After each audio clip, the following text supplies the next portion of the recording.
L'époque où on allait à l'école, on avait beaucoup de diplômes et où on sortait, on avait un gros boulot parce qu'on a beaucoup de diplômes, c'est terminé. Ça n'existe plus. Même en Occident, ça n'existe plus.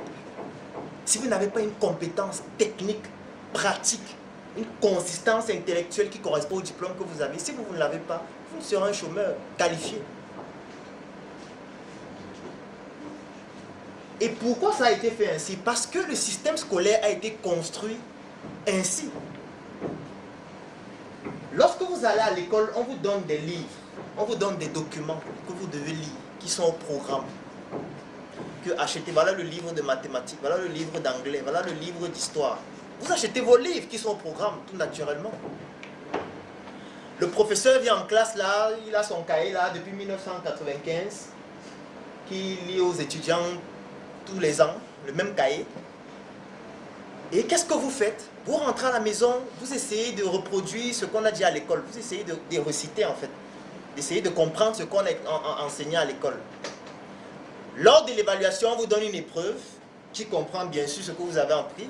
Vous avez 18 sur 20, tout le monde est content, on vous appelle le major, vous êtes très fiers, on organise des fêtes, on boit du champagne, vous êtes content d'être major. Mais vous êtes major en quoi? En répétition. Vous êtes major parce que vous avez réussi à reproduire exactement ce qu'on vous a appris. C'est ça, être intelligent. En aucun moment on ne questionne ce que vous apprenez. En aucun moment on ne se demande est-ce que ce que vous apprenez là, est-ce que c'est vrai? Déjà que ce qu'on apprend, nos livres n'ont pas été écrits par nous-mêmes. Parce que depuis 1960, il n'y a pas eu de réforme éducative chez nous. Donc ce qu'on apprend à l'école actuellement, c'est ce que les colons avaient décidé qu'on va apprendre jusqu'à ce jour. Et vous pensez réellement que ces colons-là mettaient ces programmes pour que nous on se développe, pour que le pays ait de la croissance? Si vous pensez réellement ça, c'est pour cela qu'à l'école, il y a certains programmes qui ont été expressément enlevés. Pour que lorsque vous sortiez de l'école, que vous n'ayez pas la culture de l'entrepreneuriat, parce que c'est l'entrepreneuriat qui développe un pays. Pour que vous soyez des automates.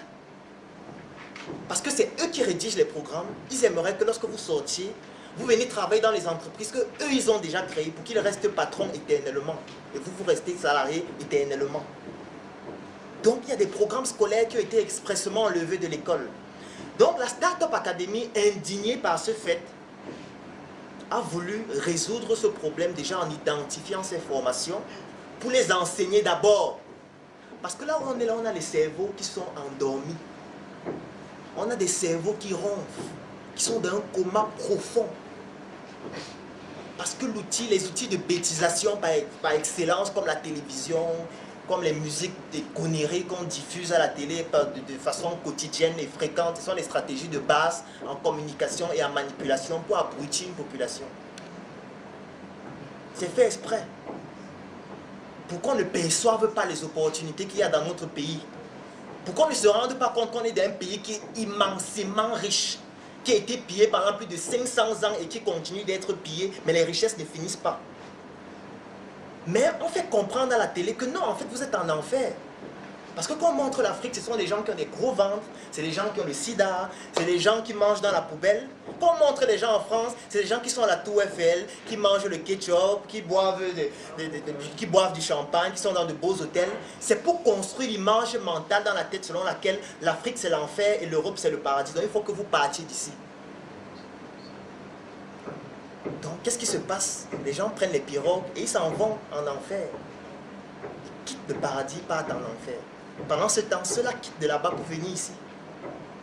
Parce que là-bas, la concurrence avec les Chinois est tellement rude que le seul endroit où ils peuvent réussir, c'est en Afrique, parce que nous, on est endormis.